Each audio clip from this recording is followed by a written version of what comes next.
जी नमस्कार। आप देख रहे the news India. India versus Pakistan. Pakistan से तनाव के बीच 54 साल बाद सुरक्षा मॉक ड्रिल क्यों, कब और कैसे होगी? क्या तैयारी?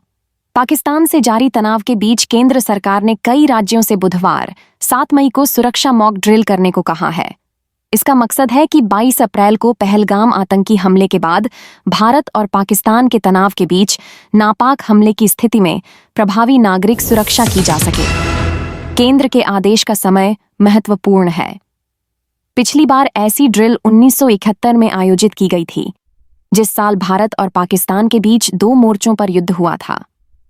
पाकिस्तान सीमा पर बढ़ते तनाव के बीच किसी भी संभावित युद्ध की आशंका को देखते हुए केंद्र सरकार ने सभी राज्यों को बुधवार को नागरिकों की सुरक्षा के लिए मॉक ड्रिल करने का आदेश दिया है।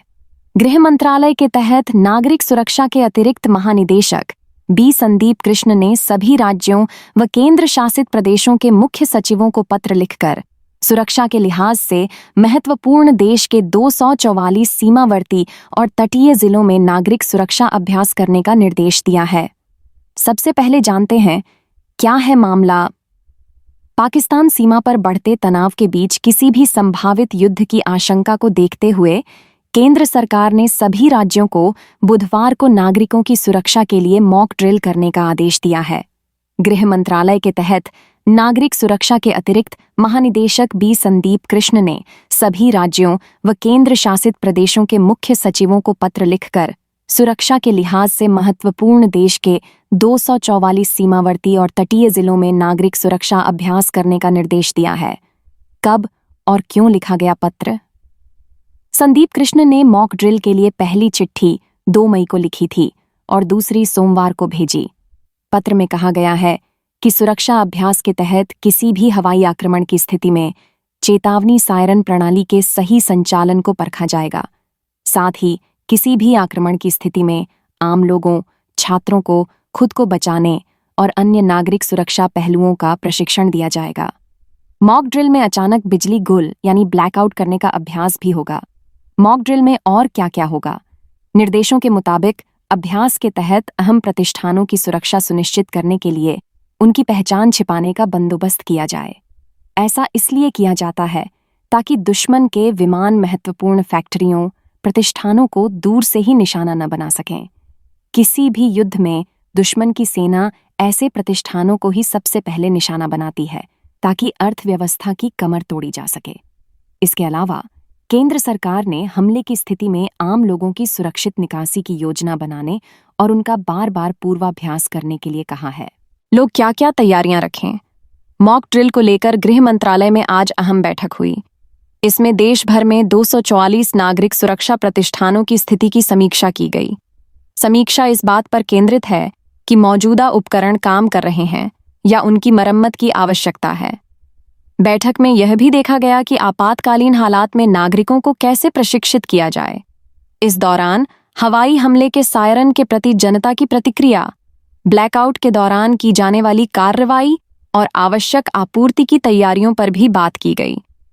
अधिकारियों ने संभावित इलेक्ट्रॉनिक विफलता के लिए तैयार रहने के लिए घरों में चिकित्सा किट, मशालें, मोमबत्तियां और नकदी रखने की जरूरत पर जोर दिया। आखिरी मॉक ड्रिल कब की गई थी? नागरिकों की सुरक्षा से संबंधित मॉक ड्रिल बेहद असामान्य कदम है। हाल फिलहाल में भारत और पाकिस्तान के बीच हुए किसी भी संघर्ष के दौरान ऐसा कोई मॉक ड्रिल नहीं किया गया। राज्यों में आखिरी मॉक ड्रिल आज से 54 साल पहले 1971 में हुआ था। तब बांग्लादेश की मुक्ति के लिए हुआ युद्ध भारत पाकिस्तान के बीच पूर्ण युद्ध में बदल गया था, जो देश की पूर्वी और पश्चिमी दोनों सीमाओं पर लड़ा गया था। उस समय नागरिकों की जान माल को कम से कम नुकसान पहुंचे, इसके लिए ऐसा अभ्यास किया गया था। कहां-कहां होगी मॉक ड्रिल? 2010 में गृह मंत्रालय की ओर से संशोधित की गई मॉक ड्रिल वाले जिलों की सूची में राज्यवार संवेदनशीलता के आधार पर जिलों को बांटा गया है। देश के 25 राज्यों के कुल 244 सिविल डिफेंस डिस्ट्रिक्ट को 1 से 3 श्रेणी के बीच रखा गया है। दरअसल गृह मंत्रालय ने देश के कुल 35 राज्य और केंद्र शासित प्रदेशों में 259 सिविल डिफेंस डिस्ट्रिक्ट की सूची तैयार की थी। हालांकि सिविल डिफेंस डिस्ट्रिक्ट को सामान्य प्रशासनिक जिले नहीं कहा जा सकता। उत्तर प्रदेश में ऐसे कुल 19 जिले हैं। इनमें कानपुर, लखनऊ, मथुरा जैसे प्रशासनिक जिले और बख्शी का तालाब, सरवासा जैसे स्थान भी हैं जो लखनऊ और सहारनपुर में हैं। यहाँ एयरफोर्स स्टेशन है।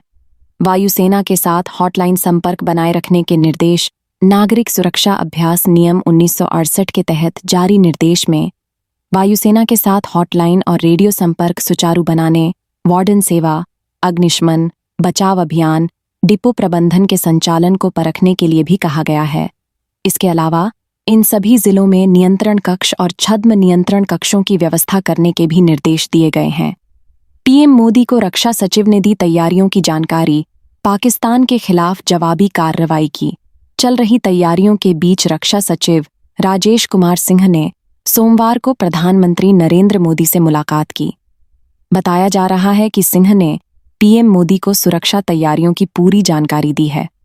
इनसे पहले air chief marshal AP Singh, नौसेना प्रमुख दिनेश के त्रिपाठी और सेना प्रमुख जनरल उपेंद्र द्विवेदी प्रधानमंत्री को अपनी तैयारियों और चुनौतियों की जानकारी दे चुके हैं।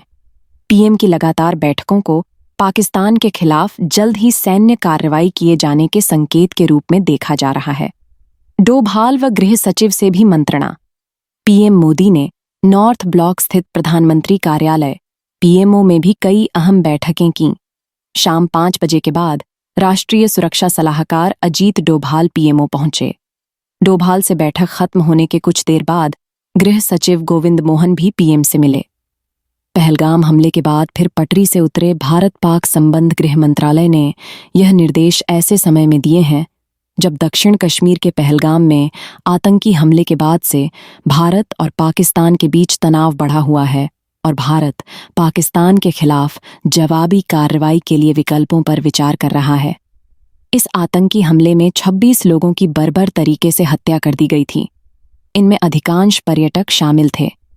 इस हमले के बाद भारत ने पाकिस्तान के खिलाफ कई रणनीतिक कदम उठाए हैं, जिनमें सिंधु जल संधि को निलंबित करना, पाकिस्तानी उच्चायोग में कर्मचारियों की संख्या में कटौती करना, अटारी चेकपोस्ट को बंद करना और सभी श्रेणियों में डाक सेवाओं को बंद करने जैसे कदम शामिल हैं। आप देखते रहिए द न्यूज़ इंडिया। हम आपको लाते रहेंगे हर अपडेट, हर रणनीतिक कदम और हर खबर जो भारत की सुरक्षा और गरिमा से जुड़ी है। जय हिंद।